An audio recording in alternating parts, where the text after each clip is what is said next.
Drills, drills, drills. They're not the most exciting part of swimming, but they are essential for improving our stroke. And there are some common ones that we all use fairly regularly for working on those overall aspects of our swimming stroke, and they do the job well. But there are also some more unusual drills that can still get the desired effect. Today, it's time to spice up our swimming drills.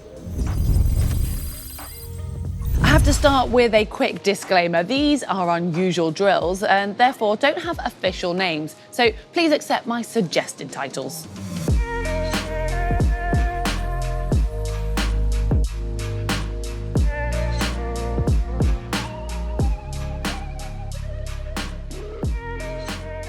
Think of the recovery action of your front crawl as zipping up your body. Well, we're going to add in the unzipping action now as well. And this drill is great for encouraging a relaxed recovery arm, working on a strong core and strong kick, whilst still trying to maintain that correct body position. So it's quite simple. You're going to bring your recovery arm over just like you would do normally, but as your fingertips touch the water at the hand entry, you're going to take your hand back out of the water and reverse that action all the way back until your hand is at your hip, that your fingertips dip into the water there, bring it back to the front, and then continue with the rest of your stroke. And you'll do this continuously on both sides.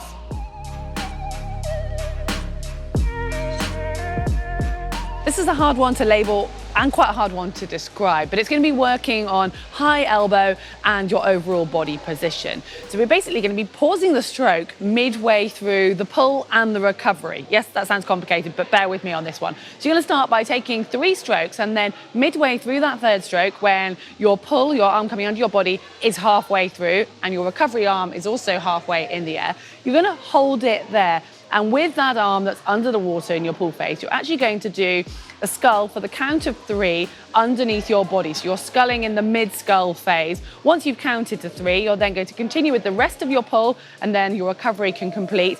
Do another 3 strokes, and then you're going to stop. So you're on the other side, and you'll repeat it that way. So it's really focusing on keeping your elbow nice and high and keeping that feel of the water midway through.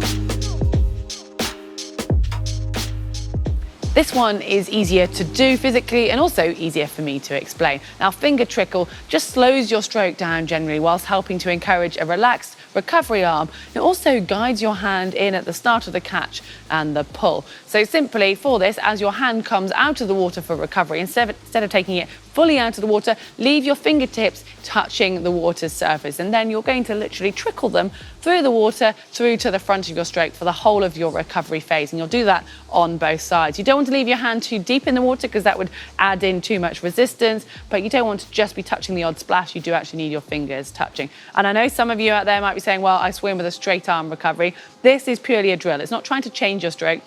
It's just trying to help getting your arm nice and relaxed, and like all drills, it's got aspects it's going to be working on in your stroke, so when you return to full stroke, hopefully some of that will carry over.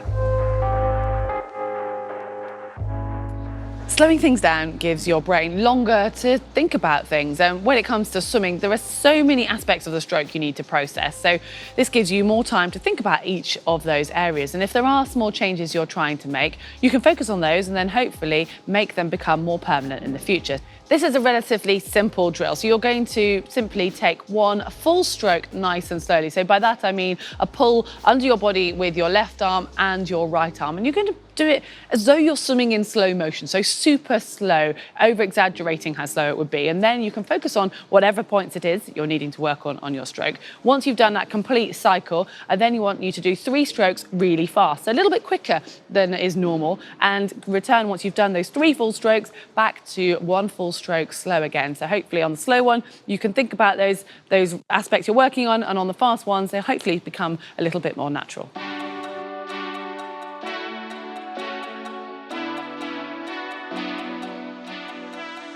This last one is a bit of fun while still helping with that feel of the water. So you're going to be working on your sculling. And if you've got sinking legs, I would suggest popping a pull buoy in between them because this is going to accentuate that. So you want to start off by pushing off the wall, which might sound simple. It's not. You need to try and push off with your hands because you're going feet first. It might actually be easier just to start by floating in the water in a neutral position, and then you're hopefully going to start moving down the pool with your feet first. You're going to be sculling with your hands facing sort of diagonally down towards the bottom, and you'll be making that normal sculling action that we've talked about and we've practiced before. So very much coming from the wrist, trying to feel the water, and hopefully you will then start to move forwards feet first. I warn you, it is going to be very slow progress, so be patient and just try to do sort of 10 or 15 meters to start with at a time. If, however, you find this really simple and you're flying down the pool and you want to challenge yourself, then why not think about trying to do it with your hands above your head? So hands up nice and straight, but you're going to be having your wrists so that they're actually facing up towards the ceiling slightly, because you're going to be pushing the water away from you to try and propel yourself forwards. And I warn you, legs really do have a tendency to sink on this one. But both of these drills are a bit of fun, and they're just going to help you get that feel of the water at the same time. Well, that's just another example of a slightly fun drill, but there is still a serious element that's going to be helping work on your stroke, just like all of the drills we've mentioned. And sometimes trying to spice up your swim training can be a challenge, so why not mix in some of these drills into your next swim session? And if you've got any favourites that are a little unusual and you find work for you, please do share them in the comments below. If you've enjoyed it, give us a like, and remember, you can follow us on all of our social media channels, and you can also subscribe to us here on YouTube.